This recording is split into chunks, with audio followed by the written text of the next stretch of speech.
Good morning, everyone. I was just waiting a couple minutes for everyone to join, and welcome everyone to the Reconnecting East Anglia series. I'm Chloe Ennis from West Suffolk College Sustainability Centre, and I'll be hosting the series. For each series, we'll be covering a topic each month or every other month to do with sustainability, and we'll be joined by some amazing guests. So today we're looking at the topic climate literacy, justice and action, and we'll be joined with 4 local and global guests who'll be giving us a 10-minute overview on their topic, and then will be followed by a discussion. So just for some housekeeping before we start, the session is being recorded, so don't worry too much about taking notes. So if you don't need to multitask, we can send it to you later. And also, if you have any questions, please put it in the Q&A box. And we really advise this just to keep the webinar interactive as well. So now I would like to introduce you to our guest speakers. So we have 4 guest speakers today. So first we have Julian Thompson, also known as Jules. So he's the managing director of IFARM based in East Anglia. And his organization looks at tackling loneliness, but also climate action. So he'll be giving us an overview today on our topic. And then we'll have Kathy Walkling so she's the co-founder of Eco Femme, a social enterprise in Tamil Nadu in India. So working to promote both sustainable and healthy menstrual practices. We then have Maxime, so she's the founder of Our Good Brands, which is an educational blog and recently launched directory of businesses on sustainable and ethical practices. And she'll be talking to us on how best practices of both ethical and sustainable brands work. And lastly, but not least, we have Joe and Mike Hill from One Planet Pizza, a father and son founded duo, creating the first plant-based vegan frozen pizza, and not only looking at being it cruelty-free, but also the most sustainable pizza on the market too, and one of the most tastiest, and I can vouch for that. So without further ado, I would like to pass over to our first speaker, Jules. So Jules, if you'd like to come on and share your screen. Thank you.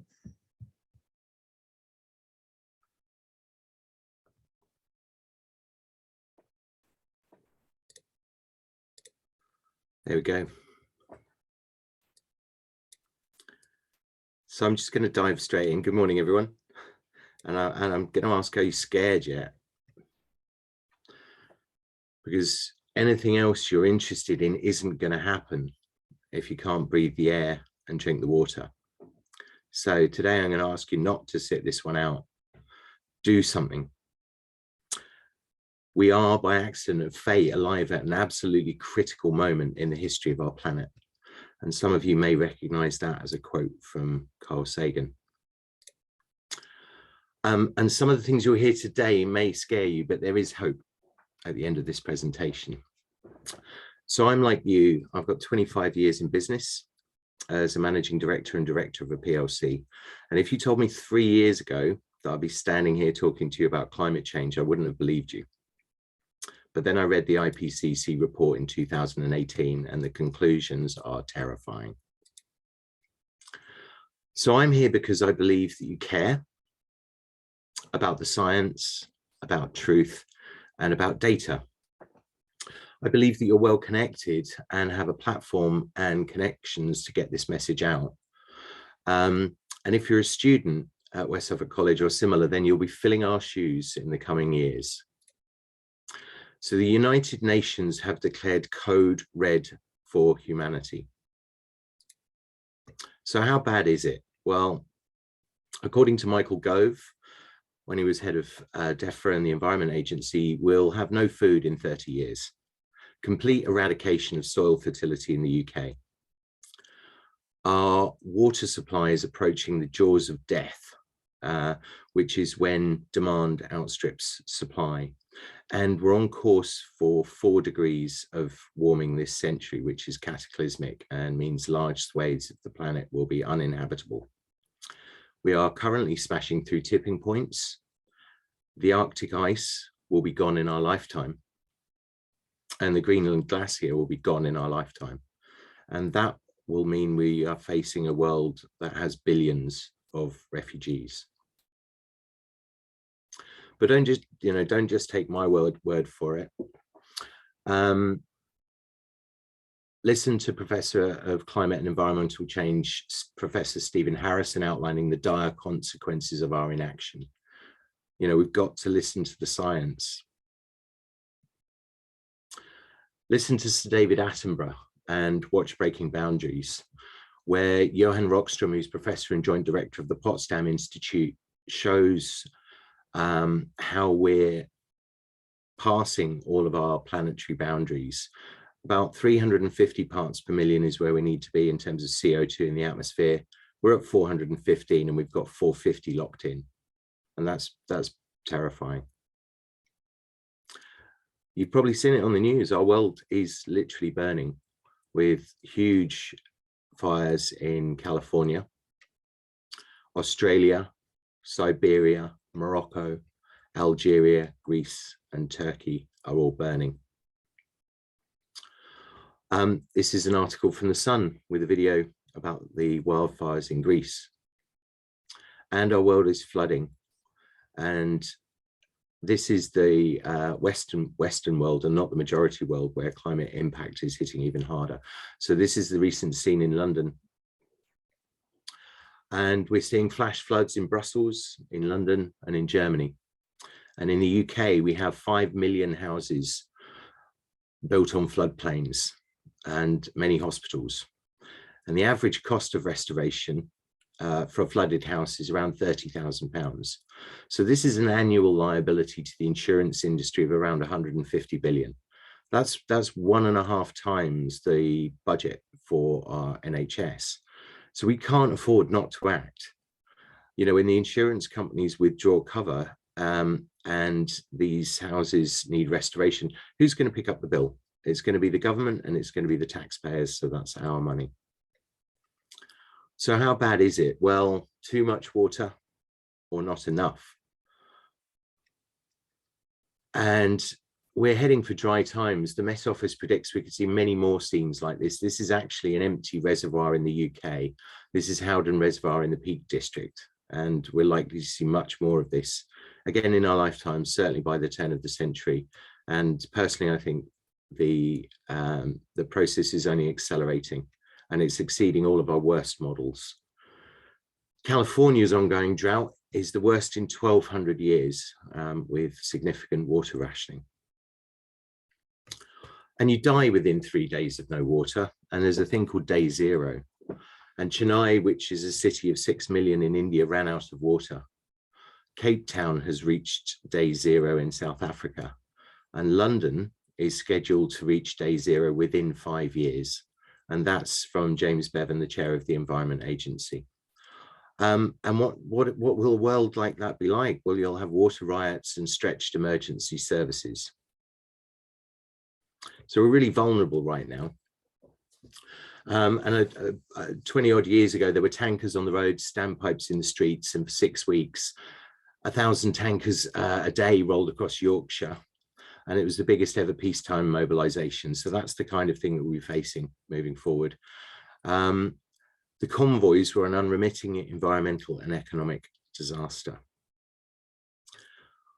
So we're really vulnerable right now, and our recent fuel crisis has illustrated our just-in-time supply system is very fragile.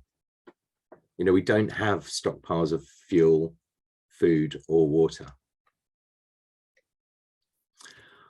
And COVID saw worldwide supply chain issues, which are ongoing. And climate change is like, hold my beer.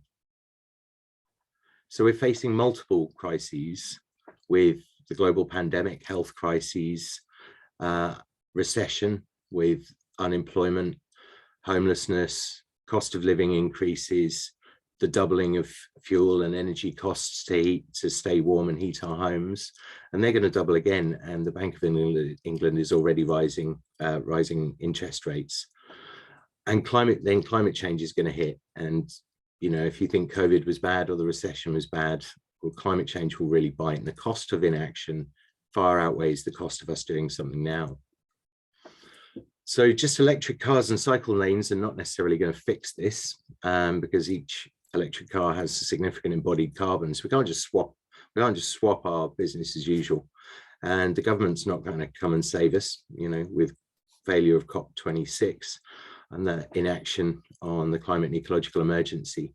And our financial institutions continue to fuel the fire that is climate change. So I just want to reiterate that the United Nations have declared code red for humanity. So what can we do?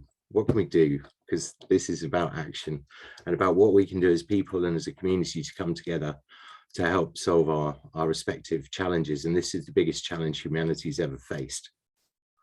So I'm going to read a quote from Sir James Bevan, who says it more eloquently than me. So climate change plus growth is an existential threat to our economy, our environment, our security, our happiness, and our way of life. So we can choose to ignore this problem, or we can choose to tackle it. And I'm betting that you're all in this room because you think the second approach is preferable to the first. So now I'm going to tell you a little bit about IFARM. And we're a community benefit society based in East Anglia on the borders of Norfolk and Suffolk. And we're growing community resilience in the face of these crises by way of mutual aid. So I'm going to ask you to act like your house is on fire, because it is. So we've set up a community benefit society and come together as a community and as a group of individuals to take action. And the business of our society is community supported agriculture, horticulture, research and development, education and cultural activities. So it's a nice broad umbrella to take community climate action. The benefits to the community we deliver are the advancement of education and environmental protection or improvement. And we do this by reducing social isolation, improving health and well-being, and really coming together as a group of people and growing that community resilience through participatory activities. So what can we do? So there are really significant things that we can do as communities to address waste, housing, energy, agriculture and transport. And that's a nice acronym, which is WEAT. And I'm not going to go into too much detail because we're time limited today, but I'll probably touch on a couple of those areas. So in terms of waste, we can reduce, reuse, recycle and replace and repair. We can compost our food waste, and we can start to introduce circular economy thinking, so actually reuse our materials. In terms of housing, particularly in Suffolk and East Anglia at the moment, you'll probably see lots and lots of housing development at the moment because the government's agreed just to permitted development for post-COVID economic recovery, said, yeah, build anything you want, but we're tending to build poorly insulated homes with little infrastructure and no thought to how we actually supply the energy or reduce our energy consumption. So we need to look at net zero consumption, net zero construction, retrofitting and insulation. In terms of energy, we need to be thinking about resilience, distributed networks of production, smart energy microgrids, and things like carbon neutralized green gas from biodigesters.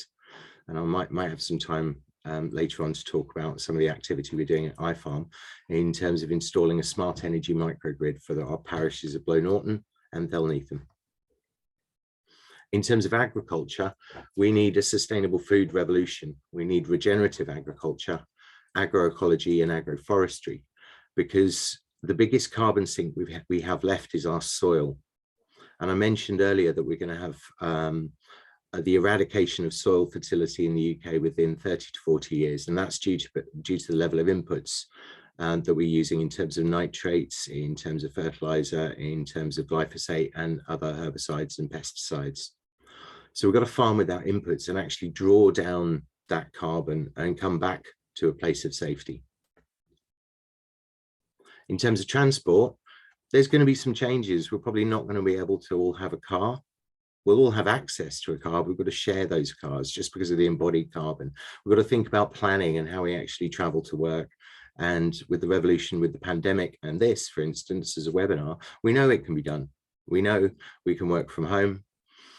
And with better public transport and considering the final mile access to that, which is something I feel painfully because our farm is 2 miles walk from the nearest bus stop. So we've got to think about how we actually access those public sector networks. So on the slides, I've got some links to some really cool things and films. So one of them is Project Drawdown, which is the world's leading resource for climate solutions. and their objective is to help the world reach drawdown, which is the point in the future where levels of greenhouse gases in the atmosphere stop climbing and start to steadily decline. And we can do that by drawing down CO2 from the atmosphere. And I've mentioned putting it in the soil. And there's a brilliant film narrated by Woody Harrelson, which is called Kiss the Ground, for more information on that. There's another beautiful film called 2040. And that's all about solutions and what 2040 could be like if we only implemented the solutions that we have today. So take a look at the film and really give some thought to what you want your 2040 to look like for you in 20 years. What was your last 20 years like? What will your future 20 years like? What will the world be like for your children or your grandchildren? And of course, the rage on Netflix at the moment is Don't Look Up. Which is a satire, an allegorical film about a comet hitting the planet and how the media and the political establishment simply can't deal with the existential threat of a planet-killing event. So take a look at that. And that's the kind of situation we're in right now. So the final thing I'm going to say is get involved. This is a call to action. As Carl Sagan said, you are by accident birth alive at the most critical point in time for humanity. So go out there and find out what your local plan is. What's your local climate action plan?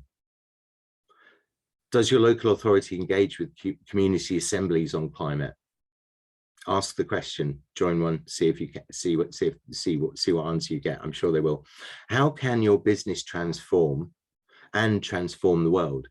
Are you moving fast enough, and how is your business contributing?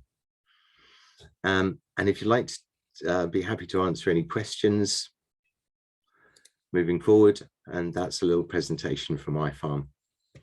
So are you scared yet? And then, some things to think about what we can do about this. Thanks. Amazing. Thank you, Jules.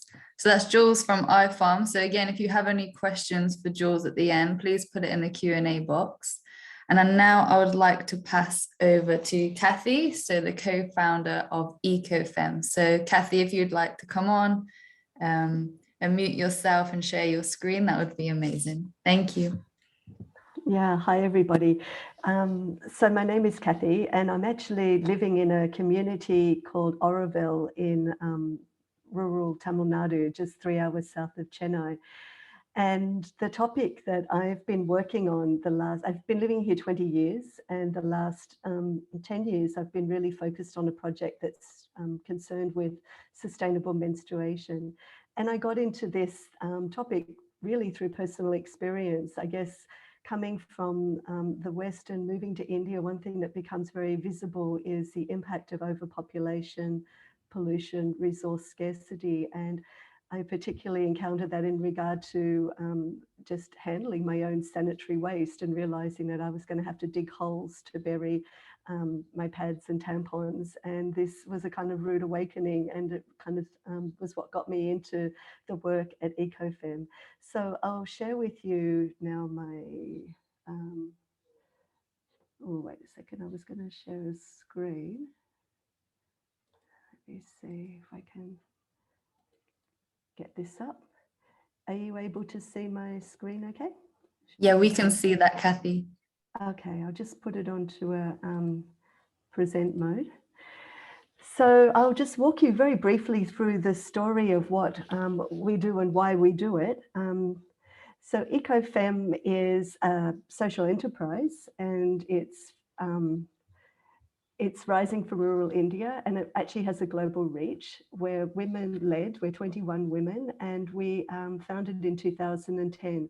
And our work is centered on revitalizing menstrual practices that are healthy, dignified, affordable, and environmentally sustainable.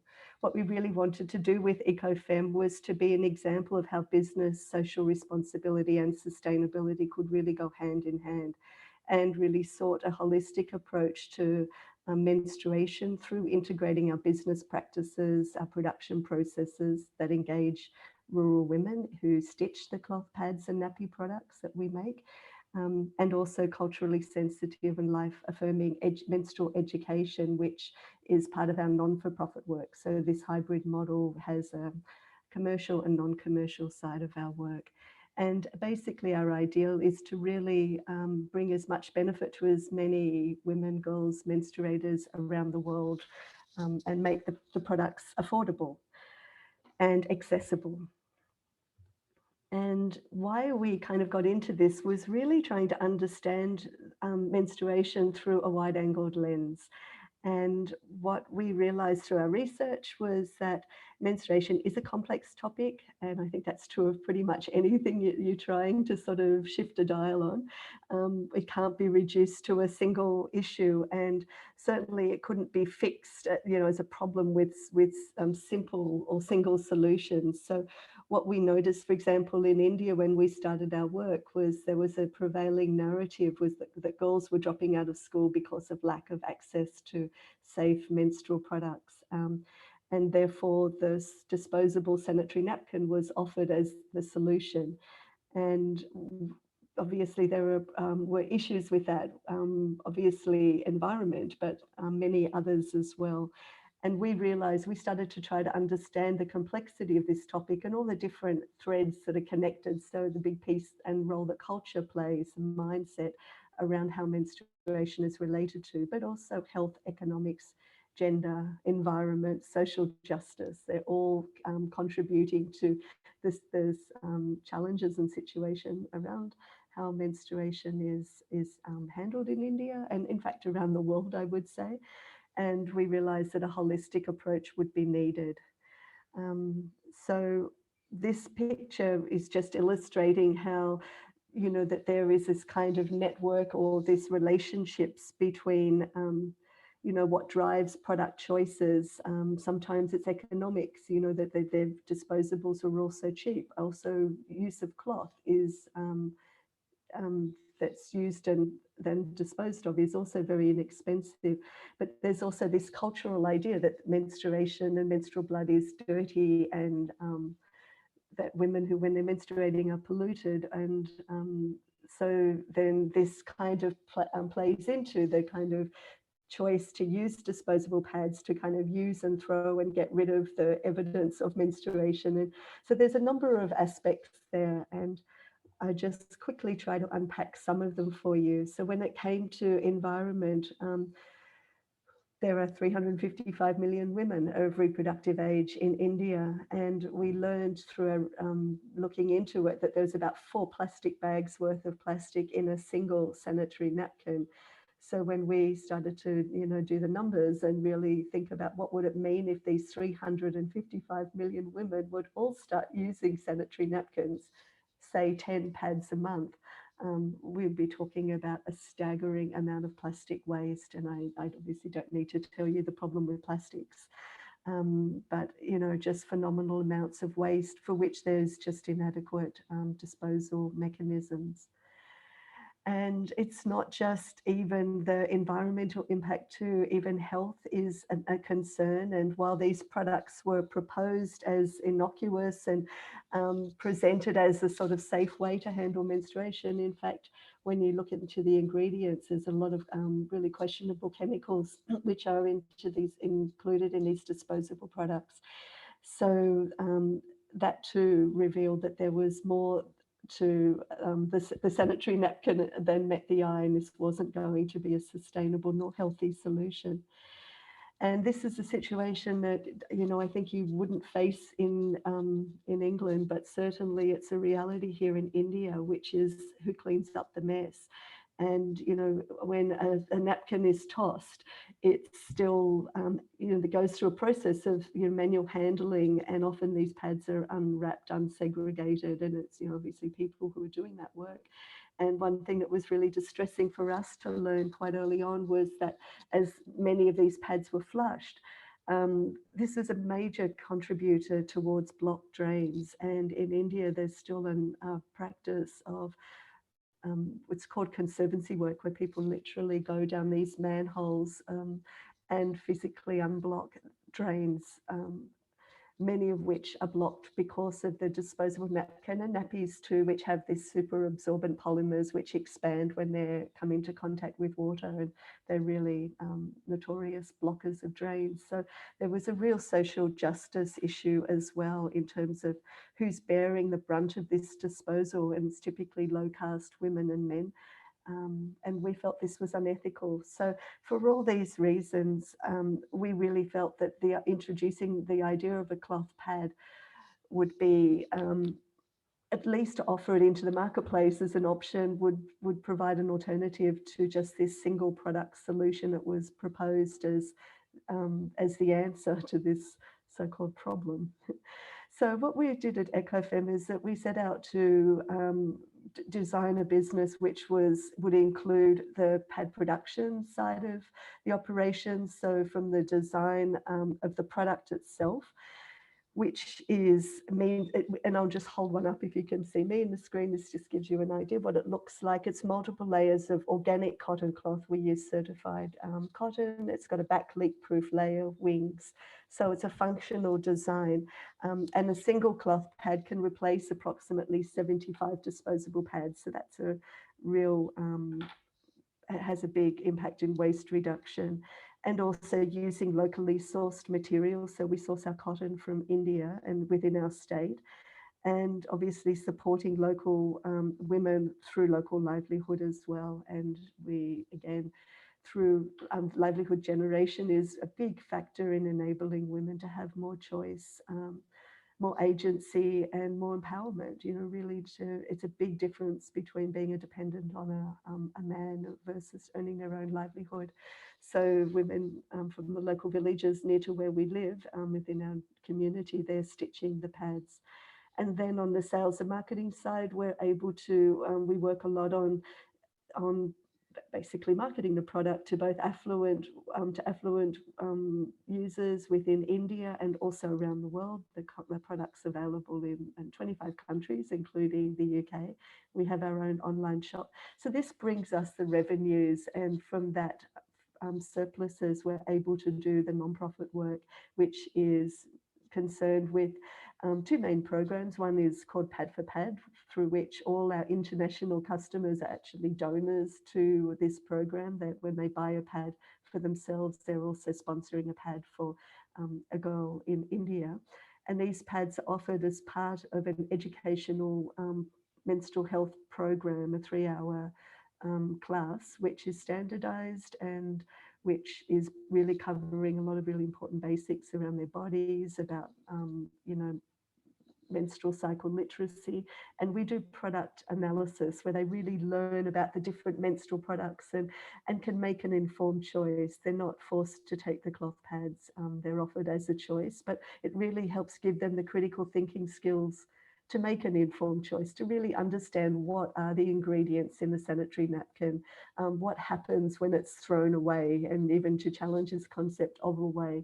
So this education piece is really important. Also because menstruation's been largely neglected as a topic in schools. It's a sensitive topic. There's a lot of cultural ideas around, you know, pollution to do with menstruation. So it's a very much part of the work. It's not just about pads, but it's really about the education as well.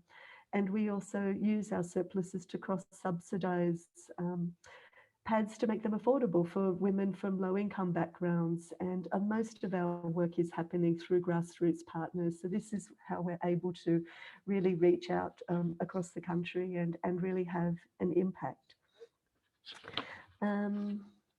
Yeah, I think the other thing that we're really trying to do is to write a new story around menstruation as well. And again, this is when one takes a systems thinking lens and looks at anything, you realize that it's not just about a product. It's not just, replacing cloth, disposable pads with cloth pads, but there's really, what we're trying to do through our work is really open conversation and reflection around menstruation as a whole. You know, what are the beliefs and attitudes and mindset that we've been steeped in, which has pitched our you know, ourselves, and, you know, where women and the earth have been negated and not valued. So we do a lot of just dialogue, and our project is really trying to have those conversations at all levels, from a rural village to, you know, global audiences, and to really encourage us all to think about, you know, menstruation through a new set of eyes where it's valued, and not to perpetuate this notion of secrecy and shame. So that's what I wanted to share with you. I think basically this idea that menstrual products, whether we realize it or not, affect us all. And these are our contact details, and I'd be happy to take questions at the end. Amazing. Thank you so much, Kathy. It's super interesting. And of course, periods are such a big taboo still to this day. So please, if anyone has any questions, pop it in the Q&A box. So it's a great time to talk about it if you do have any questions, especially around the work that they're doing there in India, because, you know, it's great. It's not only touching on the sustainability, how it affects the environment, but also how it affects people, but also the educational side of things as well. So thank you so much, Kathy. So next we have Maxime, so founder of Our Good Brands. So Maxime, if you'd like to, you're already there. I don't even need to say it. So I'm going to share your slide for you. So if you just give me a second and then let me know when you want me to skip. Thank you, Chloe. Well, hello, everyone. Thank you to these amazing colleagues that I have here in the webinar explaining their stories. I'm really excited to finally meet someone that actually lives in Arrowville, Kathy. I did write an article about it, and I've been dreaming about finding a similar community to escape it over there myself. So super interesting. So I'm going to share a little bit very briefly what Our Good Brands is about. Chloe, feel free to go to the next slide if you want. Basically, we are like a one-stop magazine. Feel free to go to the next one. So I'll share a little bit more with the video. We're a one-stop magazine where we are really talking about a lot of ethical brands, such as Eco Femme, IFARM, that are doing great practices around the world. We also share everything related to eco-living tips. We help you discover new revolutionary lifestyles like zero waste, veganism, and so much more. We also do have a business section for those social eco-entrepreneurs. Feel free to go next, Chloe. And over there, you can find a lot of information on how to create a social and eco-enterprise, and some of the biggest trends that we can find there. Next. So today in the presentation, I really wanted to share some information on and provide you with some tools so that when you finish for the webinar today, you can walk away and put things into practice. Some of the other features that we have at Our Good Brands, we have expanded recently to a whole entertainment sections where we share hundreds of documentaries, books. We also have partnered up with podcasters, so you can discover the most interesting conversations right from our page. We have eco guides, and we also have like a whole event section where we share some of the worldwide campaigns for climate change, social justice that you can align with, whether you're a consumer or a brand that wants to campaign for a cause that you stand by. Also, one recent feature that we have included is the directory. Now, I'm really excited about this one, and it's a quite new section that we have incorporated in terms of like, it was a big work, but it's been so worth it because over there you can now find as a consumer, next Chloe, you can find as a consumer thousands of different brands that you can choose to support across every single category, like I show you in this list over there. So we created this so that there's no more excuses for each of us to find and support ethical brands we love. We have come up with a whole like list of ethical values that we're going to cover today in the presentation, and really I encourage you to have a look at it. And if you are already a social or eco enterprise, feel free to sign up your brand. Over there, you can see it's very simple process and it's completely for free. We did that deliberately because we found out that there are a lot of directories nowadays that are charging brands to have some sort of presence. And there's also like a lot of directories that you might find across the different certifications. For example, the B Corporation, they might have their own directory. However, over there, you can only find the brands that they certify themselves, which really leaves out of the game a lot of smaller brands that not necessarily do have the budget. So we really wanted to break through all these problems, and we did the hard work, and I personally curated the over 1,000 brands that you can find there, and we hope to become the largest free resource for consumers as well as for smaller brands or brands from all sizes. So if you can make a good use of it, sign them up and encourage other people to get involved so that we can really thrive in this creation of a new world and more ethical and responsible consumption. So next, Chloe, thank you. I wanted to make a very quick distinction on social and eco enterprises. And realistically, there is not yet a standard definition. And I think it doesn't really deserve one to my point of view, because we are now co-creating this new type of economy. And I think if we delimit too much on what the meaning is of these social and eco enterprises, we can fall into the trap to not allow ourselves to think out of the box anymore. And I think we really, really require to co-create this new world to have a lot of out of the box thinking. But really, like very simply explained, social and eco enterprises do have a mission, which is a social, cultural, environmental, educational cause they want to stand for, and they want to create a product that serves a community of customers that's very similar to a normal traditional business, and they are also here to make a profit to ensure and guarantee certain sustainability as a business, and that's really more for the sake to keep contributing to the larger picture and the larger impact that this brand can make. So from my stand of view, I generally call these social and eco enterprises the brands that are making a business out of solving a social or environmental problem. And there are, you can think of many of them, like Jules shared with us today. There's endless amount of things that we can solve in this world across every single industry. So have a thought, think about what do you want to stand for, and what is that you want to change in the world. Next, Chloe. So as yes, exactly. Sorry for the inconvenience. We're here. We're trying to change the world, and that's really how I see each of us standing up every day.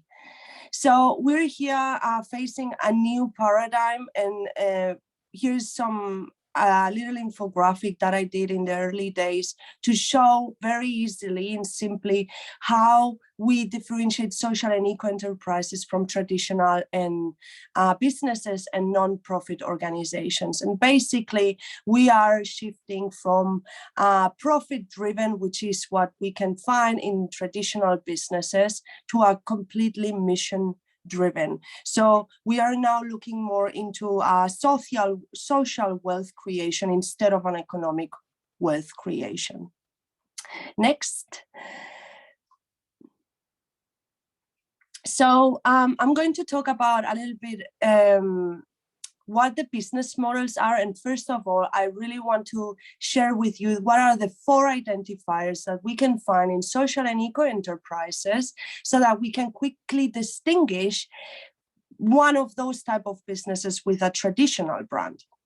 So the first identifier is that social and eco enterprises do have an overarching why, and that is basically they have a vision, a mission to exist that's bigger than themselves. The second identifier is that they do have a community of customers, which is very similar to what we can find in a traditional business model. They also have a community of service, so that's basically a community that the brand is committed to uplift and solve the problem in the world. The fourth identifier is that the impact we're trying to make is completely woven into their business model. And here I really want to make a quick distinction, because in this area is where we get really confused as consumers all the time, because there are brands that are using the give back business model, for example, to tell them that they're doing the right thing. So for example, if you were to be a construction company and you are cutting down forests to use the wood and mentioning, sharing, educating the people that this is the right thing to do, where you are actually cutting, destroying forests for you to create your product. And then on the other hand, you wash your face and you choose to plant trees and tell people that what you're doing good in the world. That for me is not a business model that responds to a completely woven, mission-driven impact. So just keep that in mind, please. Next. So as for the business models that we can find, I'm going to cover very quickly the main ones, and then we're going to move on onto the different study cases, which is where the fun starts. So the first business model is the selling business model, which is where the brand has a community of service, which is the same one as the community of customers to whom they sell the product. So basically they are trying to solve a social or environmental problem, and by doing so they are serving that same community of customers to address the issue. The second one that I wanted to cover today is the sourcing model, which is where a brand or a business has a community of service which is different from their community of customers. So we'll see more in depth later on what this is about. Then we have the staffing business model, which is basically when a brand is hiring or providing jobs or using as a workforce a community of people, which is basically their same community of service, and they are using their skills to create new products to help to serve clients for a different cause. So they're basically creating products, and at the same time they're standing up for more social justice cause. And then finally, the sharing model, which is, again, we gotta be careful with this one. There's a lot of brands nowadays that are creating products that are not necessarily social or environmentally friendly, and then they are giving back to a NGO or to a charity to clean up their face. So this is a business model that is very commonly seen on social and eco enterprises and also traditional businesses who are trying to address some CSR. So just keep that in mind. This is also a model that can be like, every social enterprise realistically can be one of these 4 or more than one business model at the same time. And the sharing business model aspect is very easy to incorporate in your general business model. So next, we're going to show some different examples on each of those. That was just like a little reminder of Douglas. because their family was skilled to create paper coffee cups. So paper coffee cups, there's so many brands nowadays that are saying, yes, we're using paper, not plastic, but really what does it take to create products out of paper? So always better use a reusable one.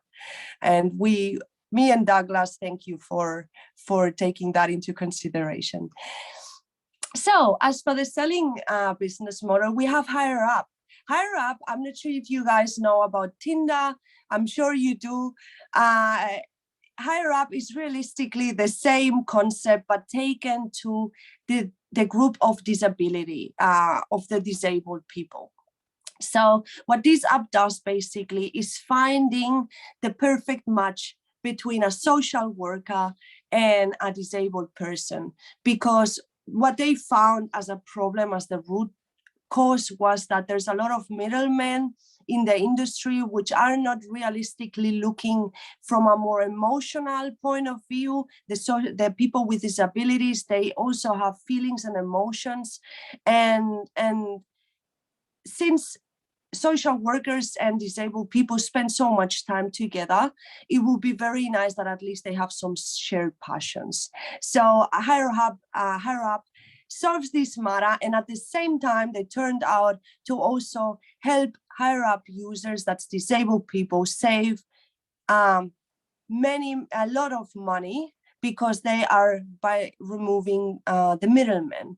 So it also helps social workers to make a better and more fair source of income, because again, that middleman figure is removed, it's out of the way. So a completely innovative new approach to a problem that is in every single society. I know this brand is from Australia, so if this is something that you're passionate about, eventually consider bringing that to the United Kingdom if it's not there already.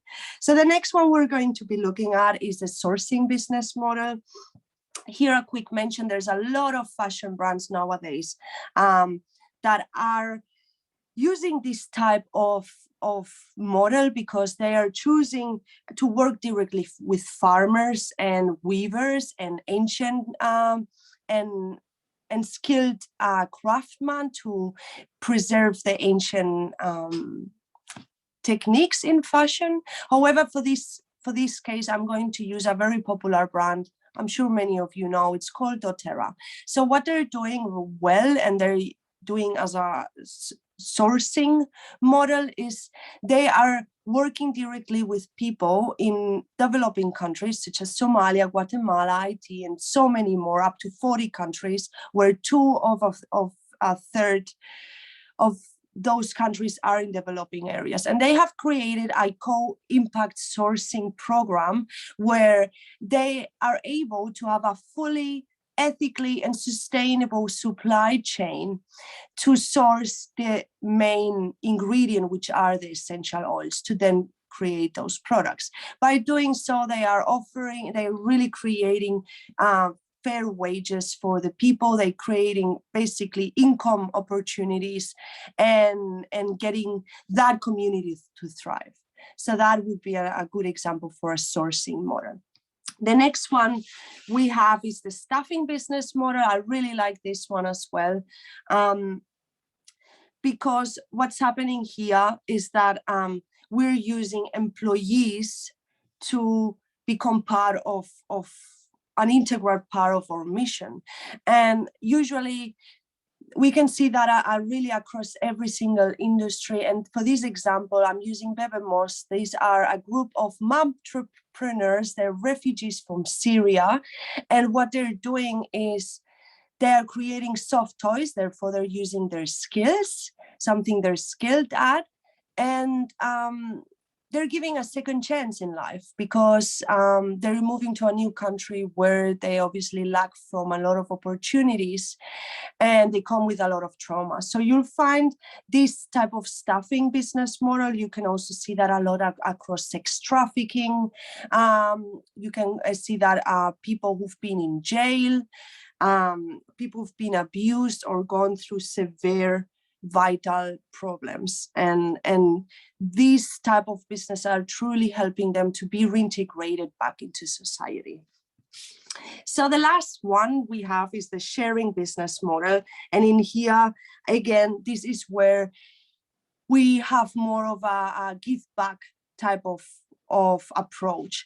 I really like this brand because 4Ocean, which is a bracelet brand, they're on a mission to cleaning their coastline. So with the plastic they're recycling, they're creating their bracelets, which is really to stand up as a community for a common mission. They're really great at building that community. They organize their own beach cleanups, and they have now their own facility. They have many team members, including seven full-time captains. They work 7 days a week, and they have invested in their own vessels to keep cleaning up the ocean. So amazing brand. So now let's go into the different ethical values that we can find. And in there, I have really covered all the ones that we have available on our directory. Feel free to go to the next one, Chloe. And very simply explained, we have the environmental values here. Not necessarily I'm going to go in detail in each of them because we don't have time, but I'm happy to accept any questions you might have on to distinguish each of these terms. So we have on the environmental stand, eco-friendly, we have locally made sustainable materials, recycled, upcycled, circular, zero waste, vegan, cruelty-free. Locally made and cruelty-free, we also find them in the social values. And in here, we find the fair trade aspect, the handcrafting, we find the social justice, the give back, and again, locally made and cruelty free, because it really merges into both categories. So here you can see someone who is having fully ashamed, saying, I made your clothes for 45 cents per hour so that we can buy them cheaply for $5 a t-shirt. So these are the type of things that I'm sure many of you cannot accept anymore. So let's have a look into all the different brand categories and what are the most common patterns that I found and how these categories and these ethical values merge. I have not included the give back business model again, because we can really find that quite easily across every category. See, the question that when a person is trying to find a brand, we are now starting to ask ourselves, is this brand sustainable or not? So now I'm going to show you how the different brands are using the different ethical values to promote themselves. So with the beauty, baby care industry, basically the biggest problem we're trying to address is to avoid the nasties. We want to produce in small batches. We want to really promote handcrafted and the use of natural ingredients. And also very important, improving our packaging standards. So in here you can see already in the list, organic, eco-friendly, vegan, cruelty-free, locally made, handcrafted, zero waste are some of the ethical values we want to be looking at. So the next one I'm covering on food and drinks, and I'm also including here health products, because they're all also very similar to the beauty industry approach, because the biggest problem we're facing here is the amount of nasty pesticides that we're finding in our foods and our health products, actually, which is quite sad, and all the harm we're causing to animals, and obviously all the production from the very beginning to the end and the end of the life cycle. We definitely need to also look into our packaging trends here. So the next one we're looking at is fashion, and in here fashion we're really covering across from clothing, accessories, underwear, activewear, shoes, etc. And in here I also want to kind of put together home and decoration for the sake of this particular matter, because what we're looking here to solve problems is that people do get paid fairly. We want to be using more sustainable materials. Okay, so these are some of the ethical values that we can definitely use to refer to that. So finally, we're going also to look into jewelry. Jewelry obviously is also fashion, but what's happening here is that we are realizing about the very severe human and environmental practices that we are facing. So to the marketers who found that the diamond is a symbol of love, I would actually shift that and say diamond is a symbol of death, because the environmental destruction that is happening every time we're trying to mine diamonds or find gold, the horrendous, unfair working conditions people are exposed to, just really we've got to really think about it before we buy for us a ring or any piece of jewelry. So fair trade, social justice, sustainable materials, handcrafted is something that we find in this area. Then finally, I wanted to cover technology and construction. They are both very different industries, I agree, but what they do have in common is, again, the need for a more environmentally friendly materials, looking at the waste management and the entire life cycle. So with technology, we have a huge problem, which is called e-waste. And also, the other problem is the planned obsolescence we have with technology, where we know any piece of technology or appliances we buy in between 3 and 5 years, it's going to die. And we have then a waste management problem afterwards. And with construction, we really have to look at not so much on the planned obsolescence, but more so the use of sustainable materials and what we do with all the collateral pollution that happens in the industry. So finally, I want to show you a study case in technology, because I think they're doing a great work. The brand is called Fairphone, and basically they realize about the thousands of components that we have in our phone. So hands up, who's got an old phone in their drawer that has been stayed there for many, many years, and we don't know what to do with it because it comes with e-waste. So what Fairphone is doing is not only addressing more fair standards and practices with the sourcing of these materials. So they have actually created a whole ethical supply chain where they now can tell you where exactly each piece, each component in their phones come from, and what it is, what it involved. So all these different questions they are able to answer because they have created their own ethical supply chain. Quite amazing, the first brand in the world that does that in technology. And they also have a circular program where they are looking into different ways where consumers can send them their old phones so that they repurpose all these different very valuable components. So I wanted to have some quick final words with you so that you live inspired and that you just get excited about making an impact. And that's realistically whether you're a consumer and especially if you're an ethical founder. So first of all, every time we're creating a brand, our business, even if it's a social or eco enterprise, I think that comes with a huge responsibility. And the responsibility is not anymore about educating and creating awareness for the people or community of customers or community of service. I think now we do have to be a little bit more creative. And by this I mean is that being informative is not enough anymore. We have to be creative. We have to do things differently. I really encourage you to create your own business model from scratch, like Fairphone did. If you want to create a brand like a social and eco enterprise, and you want to Maxime, sorry to disrupt you. Just if you could just have one more minute, is that okay? Just running a bit over time. Thank you. Absolutely.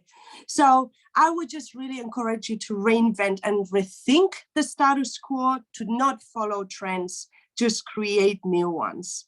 And really create a community, empower your consumers, super important. And I tell this to all my clients, all the ethical brands, please measure your impact.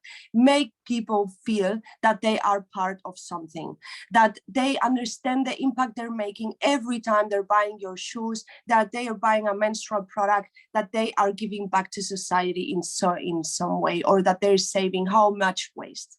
So that is all from me, and thank you so much.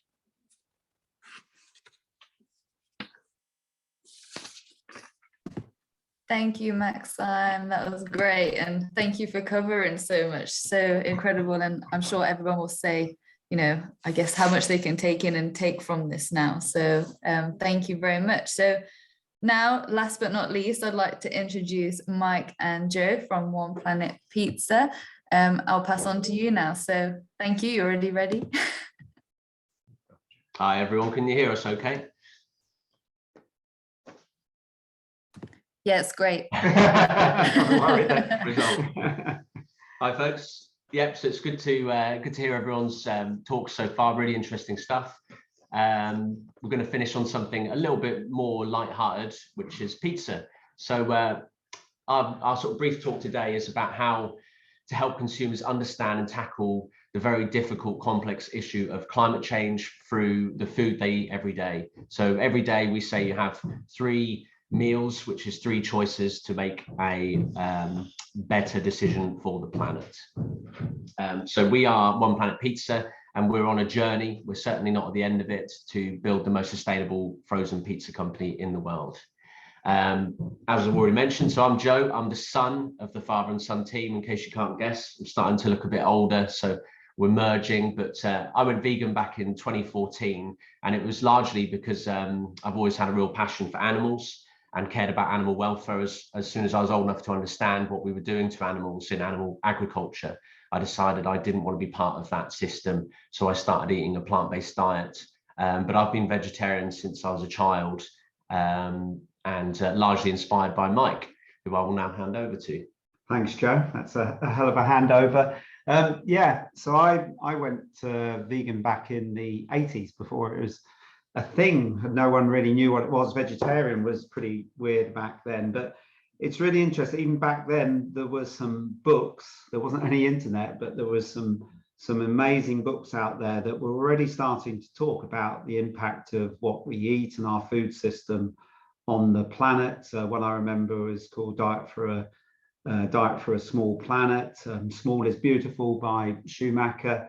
And these guys were really, you know, looked upon as being a little bit crazy, when back in the 80s they were saying that what we're doing even back then was unsustainable. And here we are, sort of 40 years on, and a lot of what those guys were talking about has now become, you know, very mainstream.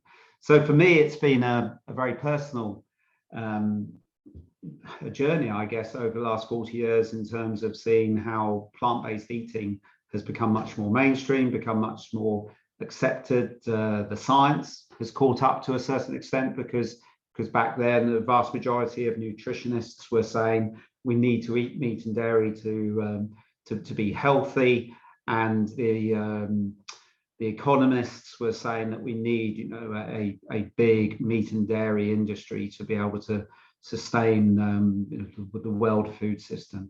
You know, how things have changed, particularly in the last 4 or 5 years. And I was lucky enough to have the opportunity 4 or 5 years ago to finally set up my first vegan business with my son Joe, and it just had to be pizzas, because we both love pizzas, and they've been a big part of our family as we were growing up.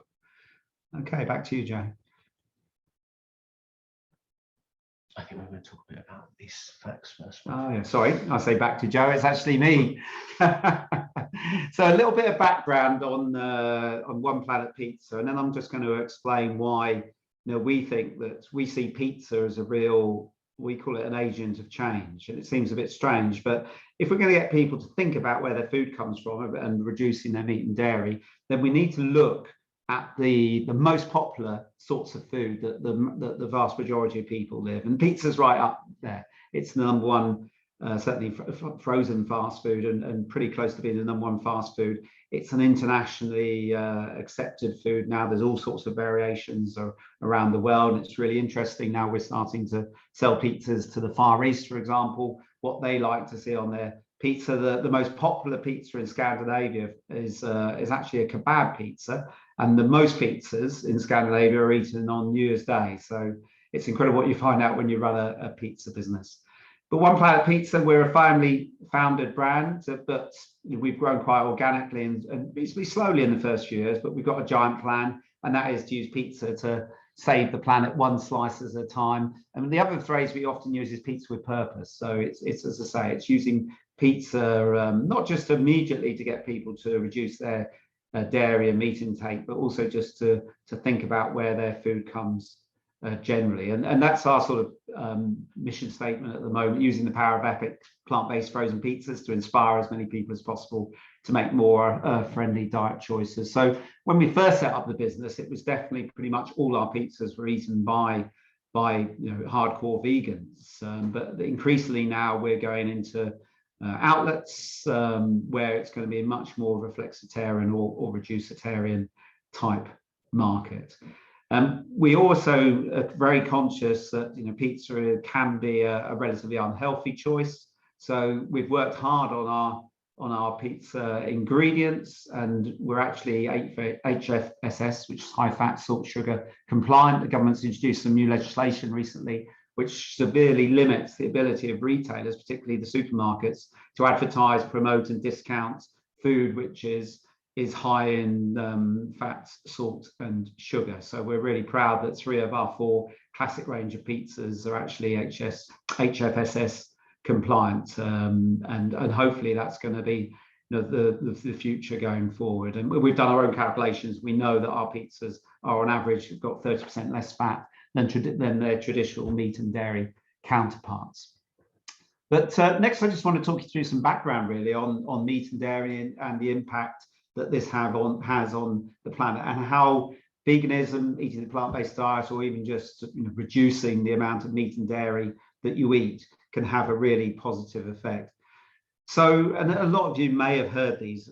It's really interesting though that even in the recent climate conference up in Scotland, the amount of time that was spent discussing food and diet was minimal. It was very much more about industry and transport, but it seems to be that getting people to change their dietary habits is such a tough ask, even tougher than some of the other things we're being asked to do, that sometimes it's really played down, which is really disappointing, because the food supply chain is responsible for over 1/4 of all greenhouse gas emissions. So it's right up there in terms of being one of the top things that has got us into this troublesome situation that we're in at the moment. And whilst the world's population has doubled since the 1960s, it's really interesting that world meat production has quadrupled. And a lot of people think, just because in parts of Europe and America that meat and dairy consumption is stagnated, or in some cases going down, there's big chunks of the world where meat and dairy consumption is still going up. And it's a very similar pattern to what's happened in the past with things like tobacco or even formula milk, that some of the big international, multinational companies, when they see some markets declining or stagnating, then they're very quick to move into other markets. And so places like Japan, Thailand, China, where traditionally their diet has been predominantly plant-based, as they get a little bit wealthier, more disposable income, and combine this with companies, Western-based companies moving in, or Far Eastern companies changing their model, they tend to start eating more meat, fish, and dairy. And the same in South America. Brazil's a classic example where they're now eating a lot more meat than they actually used to 30, 40 years ago. So, it's quite easy to get wrapped up in the whole veganuary thing, particularly at the moment, but we mustn't forget the world meat production is still going up.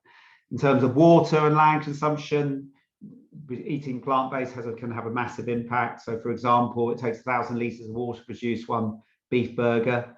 And by comparison, if you take something like one of the most famous plant-based burgers, Beyond Burger, that uses 99% less water and 93% less land and 43% less energy, while emitting 90% fewer greenhouse gases than its animal-derived counterpart.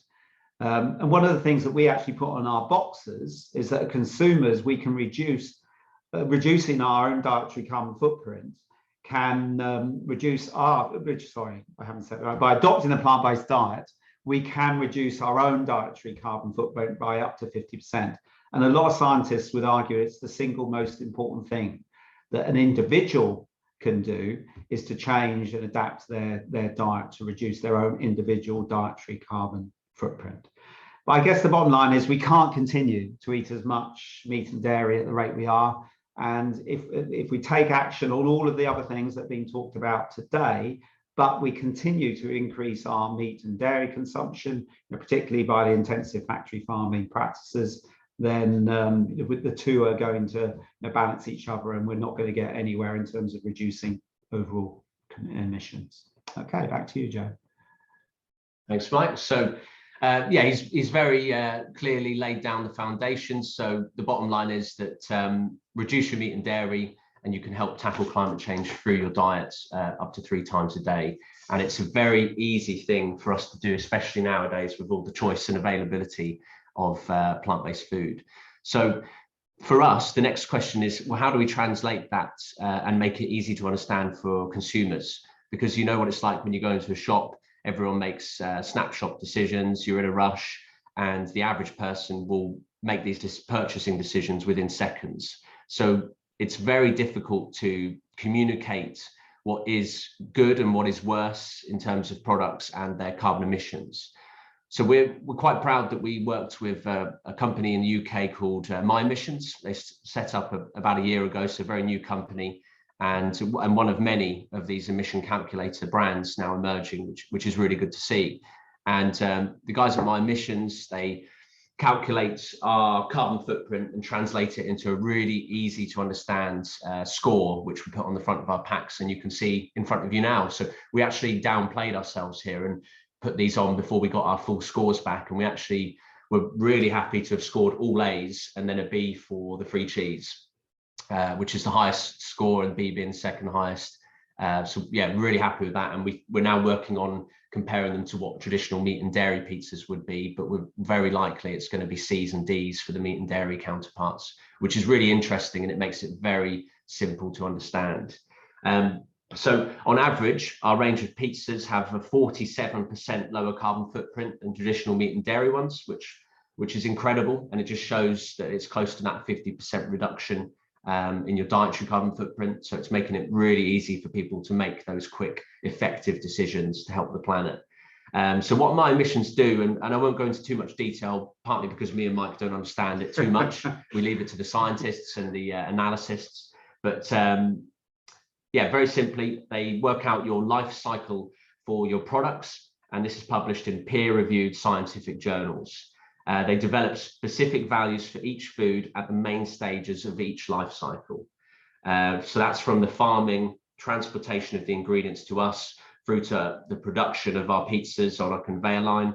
And it includes all of the packaging we use, the transportation to get our pizzas into the stores, and all of the storage in between. So it really does include everything. Each of the pizzas have then their own total impact value, which includes all greenhouse gases and not just carbon dioxide.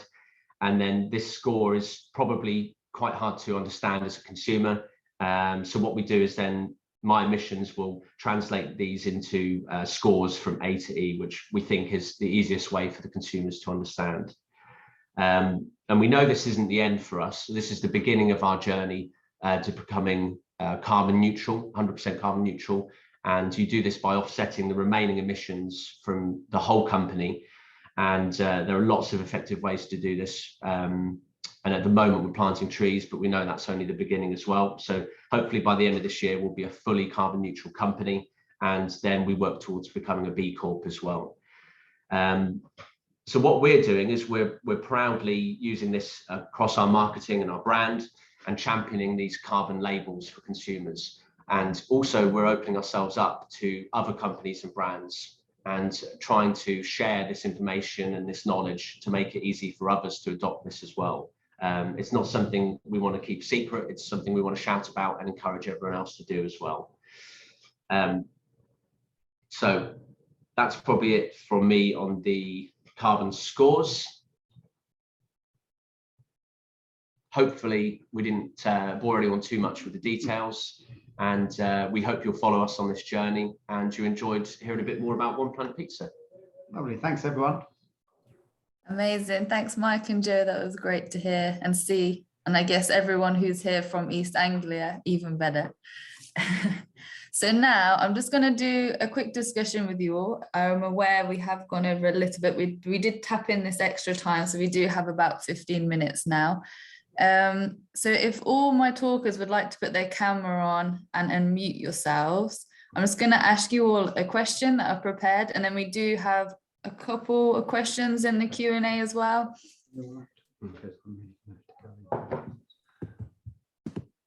So just to start with, I'd like to ask Jules a question.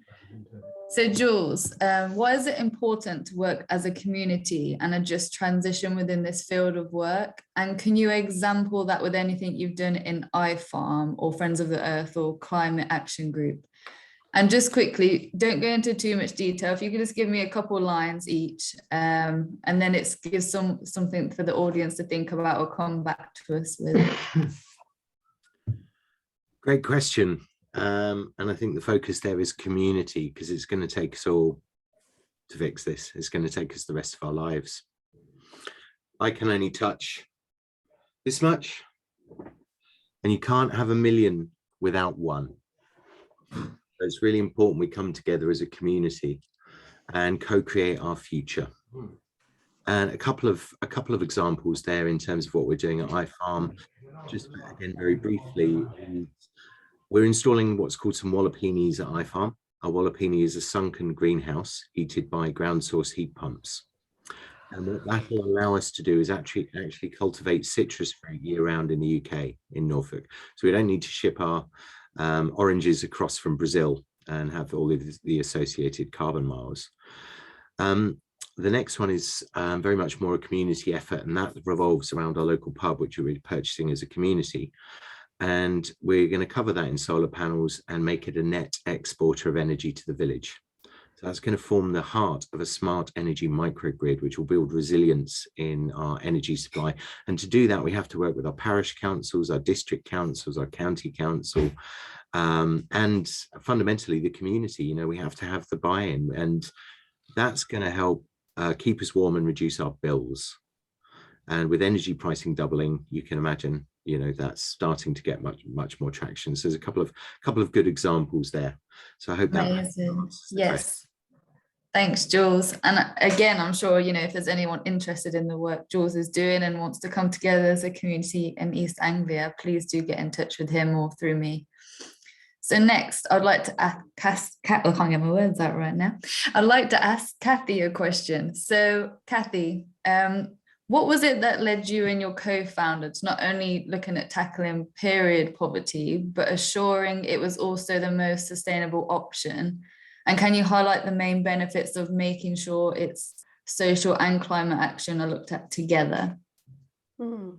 So period poverty really speaks about inadequate access to menstrual hygiene tools, which includes products, but also access to water and sanitation facilities. And even the label menstrual health has, even taking health in its widest lens, the earth, the environment was really left out of this equation. And so there were a lot of wonderful initiatives, but there was a big piece missing. And so what we sort of recognize that, you know, you can't just transfer the burden onto the earth of improving menstrual health and hygiene, which is what was happening, that while we're addressing this so-called problem over here of trying to improve access to products and give you know, healthy, safe menstrual experience. But if that just results in using products that are going to burden and that don't go away, that we can't get rid of them, then we're just transferring a problem from one place to the other. So that was, pretty obvious to us. Yeah, I think we just really realized that all of these threads are connected. So yeah, like we all, I think, are speaking to it in different ways. You can't touch one thread without sort of really trying to understand it, where that impact ends up. So it was just obvious to us that really doing anything to do with menstrual health in a holistic way would have to include products that don't add a burden to the earth. Absolutely. And it's quite interesting, especially in this topic. Most other industries look at the climate side or how it affects the environment before people, mostly nowadays, especially with, net zero. So it's interesting to have it the other way around as well, but they both need each other because they both affect each other. So I guess, especially with period products, the effect it leaves on the environment then also will affect people at some point as well. So that's how they come in together. Amazing. Thank you, Kathy. So next is for Maxime. When talking to the everyday person, what is their biggest barrier in shopping both environmentally and ethically sustainable? And what do you think the most effective thing both businesses and consumers could do to consider both? So as for the biggest barrier, I think we are touching base on the lack of awareness. And in this sense, we don't know sometimes that there's certain type of brands that exist. The second one is that it's related to the price sometimes of the eco-friendly products, the starting price point, and that's realistically because we're very bad used to buying t-shirts for $5. So we got to change our mindset around that and realize more about the long-term impact that we can make. Where to start for someone who's new as a consumer to become a little bit more sustainable? I would say to make set your own list of values. You can choose firstly whether it's the environmental, social. For me, they're both interwoven, and you'll probably have different sets of values across both lists, so to speak. But think about, what do you care about? Like, are you worried about what's happening in the fashion industry, or are you a fashion lover who's realizing or having a bad feeling every time that go out shopping or something in those lines? What are you caring more about food, veganism, about improving the local economy in your area? You gotta really to have a look onto what is important to you, because again, we are one person at a time and there's so much that we can do. So start small. And also super important, create conversation, exchange ideas, inspire other people, even if it's just to talk about the new toilet paper that you've bought that has got super funny messages and is building toilets around the world. Let's start having these conversations between each other. And also really important to realize that every time that you are making a better choice, you're not only making an impact in the life of other people or in the environment, you are also actually taking a step towards convenience, because a lot of the eco-friendly products, for example, the menstrual products, if it's reusable, you never have to think again about going to the supermarket to buy yourself a set of single-use products. So it's very convenient. Yes, it might be an investment in the first place, but realistically, it can be a big money saver in the long term. So think about convenience and saving money by making better choices. Absolutely. Thanks, Maxime. And I know for me as well, I didn't start off just, looking at all the topics together. It started with having empathy for animals, for example, when I was very young. And then it went into looking at then supply chain because I was in fashion. So it builds up. It doesn't all come together in one. But the benefit of today is that there is the information out there now together as well. So amazing. Thank you. Joe, I have a question for you now, as I realize I think we've taken up all of Mike's time. That's okay. So, sorry about that. And what my question was for you both was, throughout your journey, at what point did you decide to create, something to make a difference? And why did you choose the pizza, not like a dessert or a burger? And what do you think, you know, through plant-based food and education can not only bring, I guess, empathy for animals, but also for the planet and people, you know, looking at our supply chains and impact from consumption. It's a bit of a long question, but do as best as you can. Sorry. I'll do my very best for you. Yeah, so I mean, the easy answer for pizza is that as a family growing up, we cook pizzas from scratch every Saturday, and just a really great experience to make your food yourself. Always tastes better, adds to the experience, and so that was instilled from a young age. And then really what happened next was, if you flashed forward to 2014, 2015, I was working in the mental health sector for a charity, and Mike was running his business in the leisure industry, and we just both felt fairly unfulfilled in that what we really believed in our core values were, caring for animals, reducing the harm of animals, and also, trying to just make the planet a better place for people and for, the health of the planet. So we were trying to align our values with our career paths, really. And so Mike found that as veganism exploded and we were in that sector as customers ourselves, there was just a huge gap in decent quality pizzas. So you could get loads of good alternatives for burgers, fish, chicken. And for some reason, these big brands and emerging startups were just under indexing on pizza, especially, the premium, better quality, better ingredients, healthier pizzas that still tasted like restaurant quality. So that was kind of the light bulb moment where we thought, well, someone's got to give this a go, and someone will do it eventually. Why not us?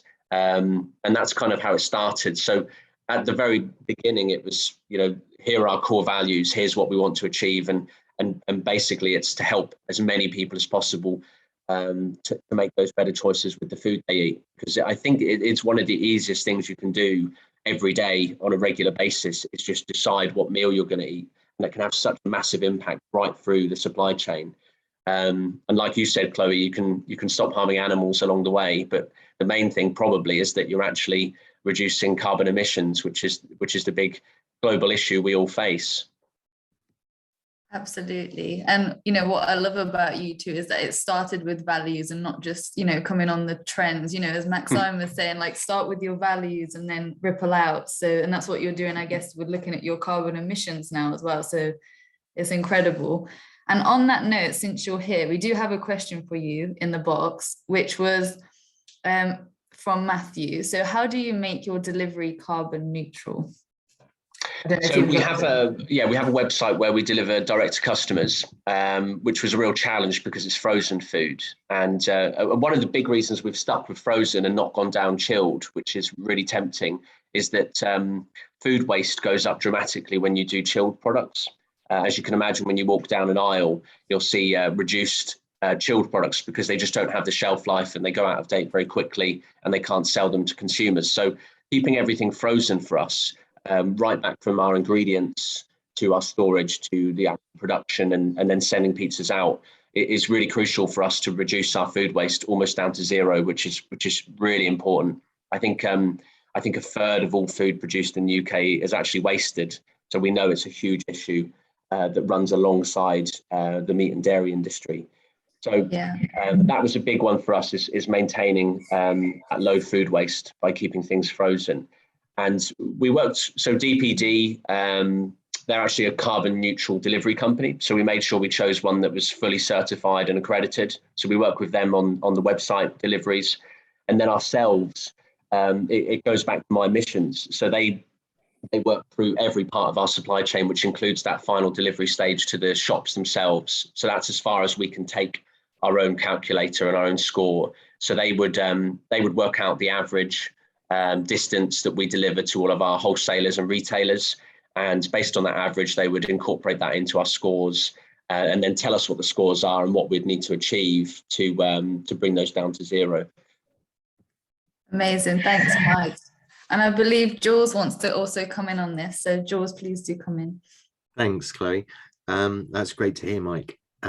Also, just want to highlight that we had a marvelous net zero delivery network in the 70s and 80s. Some of us are quite old enough to remember our marvelous electric milk floats that delivered fresh milk, vegetables, and various other things. So it's entirely possible to have a fleet of local electrically powered delivery vehicles delivering your fresh produce as well as your frozen goods. We can have electric bikes. There are even electric lorries now, and of course we can replace that road traffic with trains for larger infrastructure projects, trains, and we've got a beautiful canal network in the UK as well. Love to see that up and running again. Thanks, Jules. So just to finish now, because I know we have gone over, but just a quick question for you all. So if you can all just give me maybe one line or a couple of words that resonates with this question. So what do you think the biggest barriers for climate action and justice? And what do you think the main ingredient or ingredients are to get there? So we'll start with Maxime. Yeah, sure. So I think for me, it is really important that we look into the roots of our problems. And I think we need legislation change. We need to criminalize the big companies that are causing environmental destruction and social injustices. For that, I would encourage everyone to research into the ecocide law, because everyone, whether you are a brand or you're an individual, you can take action through that organization. They're very well organized people, very knowledgeable, and it's been something that I think we all need to support. But since all the realistically, all our system is completely rotten and broken from every single angle that we see, whether it's political, economical, social, educational, etc.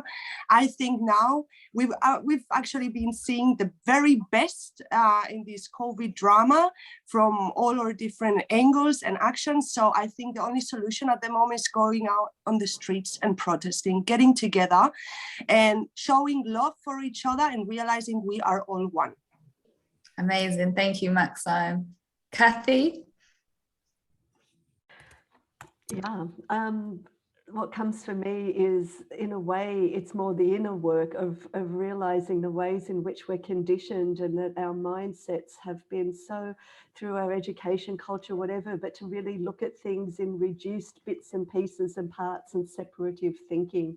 And I think we somehow need to learn and educate and train ourselves to think in more holistic, ecological worldview. I think this is the only way, when we really understand the way everything is connected, asking good questions, where does it come from? Where will it go? Really, I think somehow we need to also take our education into our own hands about expanding our worldview to be able to encompass wholeness in its widest sense. Amazing. Thank you, Kathy. Jules? I think the biggest barrier for climate action and justice is the belief that someone else will fix it. Absolutely. I don't think you could have said it any better. Yeah. I always thought the climate crisis would be fixed similar to the ozone layer, where the governments came together and banned chemicals and did something about it, took action, and that was fixed in my lifetime. And here we are. I was 15 or so, and I'm now 48. 15 or so when the climate crisis was discovered. We need a paradigm shift. We need people to say, we need our audience, you please take some action, divest your money, find out where it is, do everything you can, stop banking with Barclays. So, I always thought someone would do something about that. And then I realized I was someone. So we need everyone to come together. We need all of us and all of our audience. Perfect. Thanks, Jules. And Joe, Joe, you've already got an order come through from one of our guests, William. Oh, amazing. We'll have to sort out a discount code. Yeah, for me, it's, some very good points already, just to add to them. But for me and for us as a company, we just want, and we think people need to feel empowered and encouraged to make change themselves, rather than relying on organizations, government and business, which we know just isn't working, as Jules has sort of alluded to. So for us, it's empowering the individuals, the consumers, the everyday people. And to do that, we need to make these changes as easy as possible. People generally don't like to compromise. So to just bring it back to pizza as an example, we knew that making a planet-saving pizza isn't enough, because people aren't going to buy a pizza if it doesn't taste good, if it doesn't cost as much as other pizzas, if it isn't accessible, so easy to get hold of. So these are the decision making processes that we have to understand. So for us, we couldn't make it more expensive for people, even if it is going to be better for the planet, and we couldn't compromise on those other elements of the product. So for me, it's just making people feel like they can actually make a difference every day themselves, to educate them on how they can make that difference, make it really easy and clear to understand, and then also just make it a very safe and fun and interesting place where there's no judgment. And we want to make everyone feel like they can dip in and out, but encourage them to make those eco-conscious changes on a daily basis. Absolutely. Thanks, Joe. And, just to top it off, having all you different speakers here from different backgrounds and brands and organizations is just evident of how we can come together as a community, and we all play a part in this. So that's incredible. So I'd like to say a huge thank you for you all, especially my talkers, for joining me today. It's been very insightful. It has been recorded, so we'll get that sent out and put it on YouTube. The next one is due to come out at the end of February with a new topic. So do keep your eyes peeled and do sign up if you can, or give me an email. William is requesting your discount code already. And yes, so I hope you all have a great rest of your day. Thank you for joining us, and do take a look at the West Suffolk College webpage and search sustainability, and we have a page there that this will be uploaded to as well. So thank you all. Have a great rest of your day, and you take care. Thank you. Thanks, everyone. Bye. Great to meet you all.